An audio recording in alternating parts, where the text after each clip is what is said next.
Like when I work on design work, it uses energy. When I work on my art, it creates energy. That's so good. Wow, that actually sounded really good. Welcome to Centennial Park, Sydney's ultimate green escape. But did you know this lush paradise was once a swamp? But now it's a buzzing hub of joggers and dog walkers, proving that even an old swamp can turn into something legendary. And it's the location that my next guest, Jessica Ticchio, has chosen for our catch-up. Welcome to Walking and Talking with Creatives. Tell me a little bit about your day job. I'm just curious to understand what you do for a job, and then we'll talk a little bit about your passion. So my day job, I'm very lucky. My day job, I'm also very passionate about, but then separate to that, I do have other creative passions, which I think is pretty common for designers/artists. A lot of people I know who kind of work in the design world, which is me in a roundabout way, getting back to your question of my day job, they usually have like an artistic kind of creative output as well.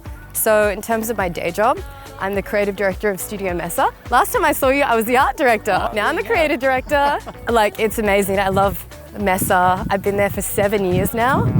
And we're a creative production studio that basically specializes in experiential design. So that could be like coming up with really creative concepts for like a brand activation or like a fashion show, like a runway, or more like art installations, vivid light installations. That's my day job, which is basically getting a brief from a client, and then it can be any type of like design or experience, which is amazing. Yeah. But there's always a brief, there's limitations, there's budgets, there's a big team involved. Whereas when like bringing that to my more like creative practice on the side as an artist, it's very much just like me alone, thinking of my ideas and just like not really having any parameters and just kind of like seeing what happens. Yeah. Which is why I find value in having both of them simultaneously. Do you like mix a little bit of what you do, and we'll get to that in a second, with what you do at Studio Messa? Yeah, I've actually got like a very natural overlap. Yeah. So chuck my glasses on. Actually, I might do It's quite beautiful and glary in the park today. This is the duck pond, I think. Oh yeah, it is too. It's massive. This place is giant. Like, The ducks have no idea how good they got it. what are we talking about? The crossover between my work at Studio Messa and my work as an artist, it happens very naturally, which I feel like has come from kind of the joint like vision and passion of people at Messa, really also just very organically aligning with like my visions and passions as an artist. Because the work that we do at Messa, we always try to focus on like the impossible and bringing to life things that I love that. are kind of like insane. You think like, oh, that could never happen. And if that's the general like, that's how the idea is received, and we're like, yeah, that's what we want to do. That's really interesting, because that's where people usually stop. Oh, it's too hard, we can't do that, it's impossible. That's what we love. But that's what you love, right? So have you ever gotten to a point where you're like, actually, no, we really can't do this? Oh yeah. Yeah? It happens all the time, but then we do it. For example, we did a project with Hennessy and the NBA, and the whole kind of premise of the project was to create an experience that was so powerful, so huge, so unforgettable that it kind of commemorated the magnitude of that collaboration. Because it's pretty huge, like those two names coming together. Yeah. So we created an NBA basketball court and floated it on Sydney Harbour. What? Yeah. You actually did that? Yeah, we did it. How? We used a barge as the base, and like we fully custom designed this court. There was also like a layer of the experience where A$AP Ferg, who's a rapper, performed on the barge in the harbour, and all the guests were on a super yacht, just like vibing. How did you get, like, I mean, I got so many questions. It was a whole thing. This is why I love this park, because around every corner there is a vision that looks like an artwork. This is why I come here all the time, because in terms of inspiration, like, I see this, that's an artwork. That's beautiful. Like, that actually looks insane. All right, so you just kind of touched on your creative passion. right? But one thing that I remember when I met you all those years ago, when you told me what you do for your passion, I was blown away. I was like, hold on, that's a thing? I need you to explain it to me a bit more, but explain to the audience, what is your passion? So, separate to my design work, I also have my work as an artist, which I'm very passionate about. I basically use like any pocket of time that I'm not at Studio Messa to work on my art. Like every morning, like the way that art interlinks with just like life and having like a peaceful kind of non-stressful existence. Like my art time is like also very meditative. So like restorative, that's a good way to say it. So when I work on design work, it uses energy. When I work on my art, it creates energy. That's so good. Wow, that actually sounded really good. Just expand on that a little bit more. Like, you know, when you say it creates energy, does it create energy for you to create more, or like where does that come from, or what do you do with that energy? I've been in the situation, I feel like most designers, most creatives have been in the situation where they work full time at a studio, they get burnt out, they don't feel creative and they don't feel imaginative.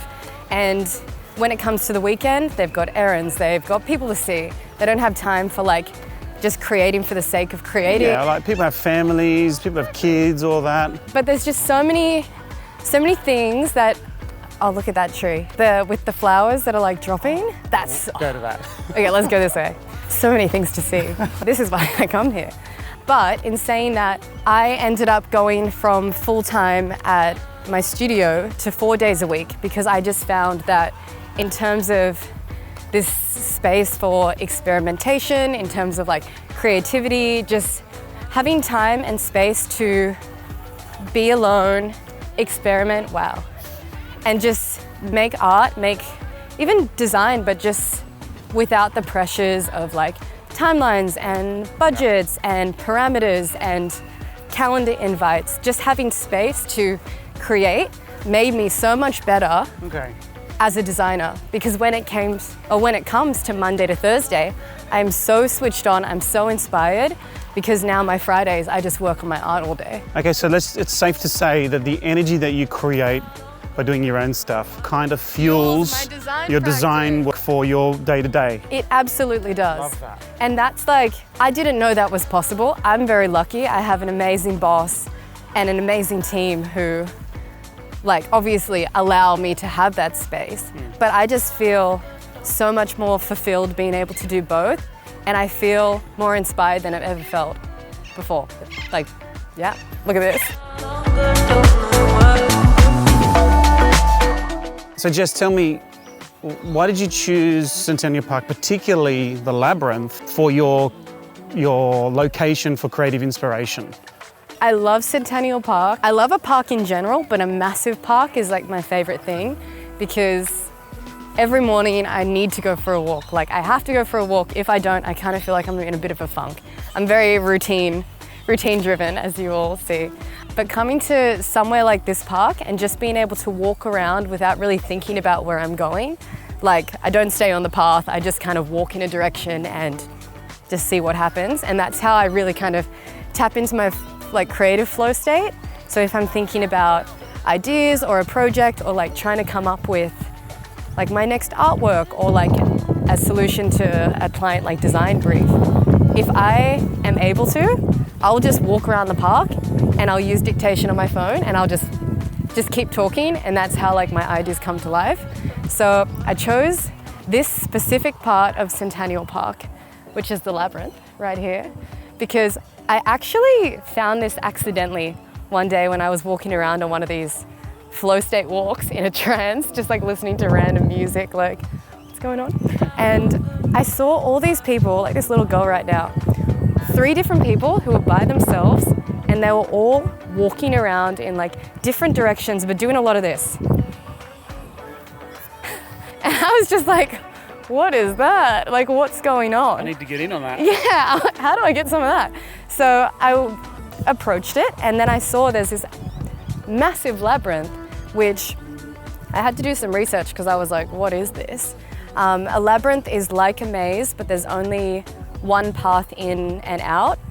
And what you do essentially is you just walk the path, and it's supposed to activate like the right side of your brain. It's like a right side of the brain activity. So it activates creativity, imagination, intuition, like intuitiveness. I assume it's something to do with just like not thinking and just following, so then your brain can just like create. You're almost in a flow state, right? Yeah. That's like you get into that state and then go through the labyrinth. Yeah, I mean, kind of cool. Yeah. The fact that it's just like here as well, I've never heard of it, I've never seen anything about it. And then one day I'm just walking in the park and I discovered it. It felt kind of magical. Do you often walk through the labyrinth? I've walked through it a few times. I find, especially when I'm trying to get into my flow state and just like, I'm dictating ideas, like if there are other people walking in the labyrinth, I'm a bit of a nuisance. Just like blah, blah, blah, blah, blah. Out of my way. Yeah. But I have walked it a few times and it definitely does do something to the brain, which I think is really cool. I've been watching so many David Lynch videos since he passed away. R.I.P. legend, loved him so much already. But I watched his masterclass. Oh yeah. And he talks so much about like that state between like conscious and subconscious, and just he did a lot of transcendental meditation. But I think in terms of like flow state, meditation, just unlocking that other part of your brain, like that's the secret to just like letting creative ideas flow. So any kind of space or activity that does that, like I feel like I need to be alone, I need to have a lot of space, and I need to have like no time constraints essentially. And the labyrinth is all of those things. What's interesting about you talking about that and open space, I want you to talk a little bit more about your 3D work and virtual reality.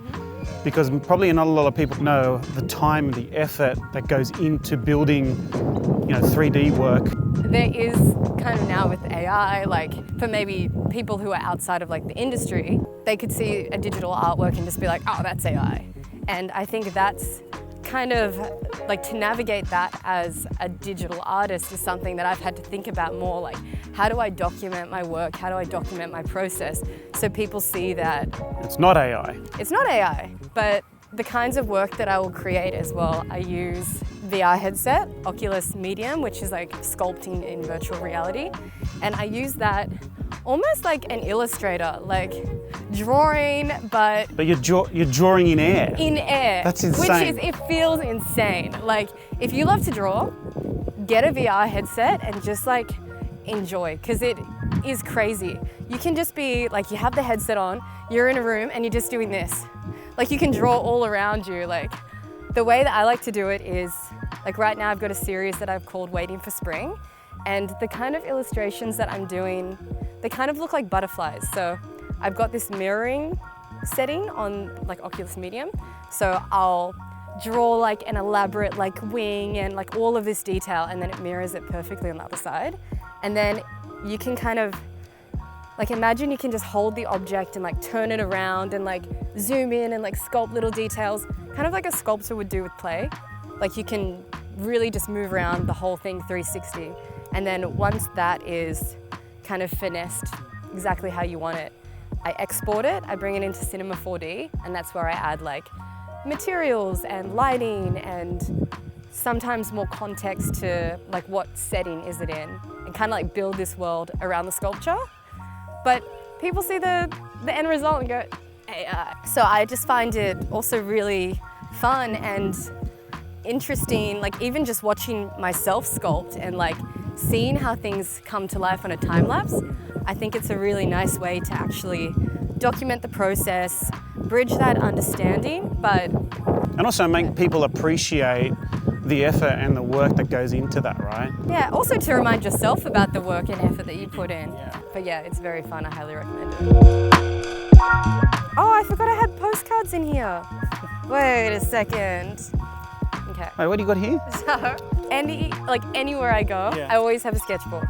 And I actually did A physical, what I love about this, it's a physical sketchbook. It's not like an iPad or digital or anything like that. But when I'm talking through an idea, a lot of the time I'm working it out as I'm talking about it. Whereas when I'm writing, I need to like stop and think because my hand moves slower than my brain. So when I'm coming up with an idea, I'm either talking to it or I'm just sketching it, because I feel like the second that I go into thinking too much about it, then I kind of get out of my flow state. You're in your own head. Yeah. Whereas it kind of it's happening automatically when I'm drawing. I'm like, I don't really know what's happening. Oh yeah, that looks cool. Oh, that looks terrible. Go to the next thing. And you just kind of like sketch out ideas. And like the sketches, they're not anything exciting. They're just like messy and just like rough ideas that like might become something, might not become something. And then it's... These are recent? Yeah, this is all like towards the end of last year into this year. Like, even just sometimes like writing like citations, and I mean, a lot of this is crap, but that's a nice one. That was, they're from 2023, these sky sculptures. This became like a whole series that, so I do the drawings and then I would like sculpt things in VR or 3D. Would you take that drawing and then put it into 3D environment? Is that how it works? Yeah. Like my whole process is essentially getting inspired by the real world, by like even literally right here. That tree is giant, like that's amazing. And the bench next to it looks tiny in comparison. But I love that idea of like surrealism grounded in like reality and like the everyday world. So I usually get ideas whilst out in the world, sketch things, see what comes out, see what happens. And then from there, when I get to the computer, I already know exactly what I want to make. I do not work well just like walking to the computer and sitting down going, what should I make today? You've already prepared. I already know what I'm making, because 3D is limitless. It's actually insane. Like you can do anything. You can do any style, you can do any like literally anything. An environment, an object, like anything. Okay, so Jess, what's next for you? So right now I've been doing a lot of 3D printing, which I'm obsessed with. I've been working with a guy called Johnny who runs Solid State Design and also like Smoosh Workstations, and he's amazing. He has all these 3D printers and essentially is collaborating with myself, with my partner David Port-Beckerfeld, and just a bunch of artists to create their own like VR or like 3D sculptures. And he's like doing all these experiments and different ways to print them. So right now I'm working on 3D prints of a lot of my VR sculptures essentially. It's so cool, and I'm very much like, I love to like hold things, which is quite the opposite of being a digital artist. But I really love like sculpture and being able to like hold your own design printed, something that you've made with like a VR headset. I think it's amazing. And yeah, it bridges that gap between like digital and physical in a way that I really like. Thank you so much for doing this, appreciate it. And yeah, maybe we'll do it again some other time. Of course, I'll be here. You'll see me walking around the labyrinth.